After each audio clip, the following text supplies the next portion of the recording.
అలాగే శుక్రవారం పూట ముఖానికి పసుపు రాసుకుంటే ధనలక్ష్మి ఇంట్లో ఆనంద తాండవం చేస్తుంది.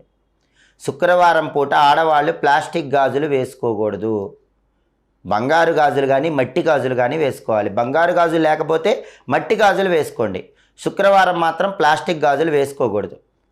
శుక్రవారం పూట పాలు, పెరుగు, చింతపండు, ఉప్పు ఇలాంటివి ఇతరులకు ఇవ్వకూడదు. ఆడవాళ్ళు వీటిని ఇస్తే లక్ష్మీ కటాక్షం తగ్గిపోతుంది. అదేవిధంగా శుక్రవారం ఎవరైనా మీకు పువ్వులు కానీ గాజులు కానీ ఇస్తే వద్దనకుండా తీసుకోవాలి. శుక్రవారం విడిచిన వస్త్రాలు ధరించకూడదు. అలాగే గుమ్మం శుభ్రంగా ఉంచుకోవాలి. శుక్రవారం ఆడవాళ్ళు ఏడవకూడదు.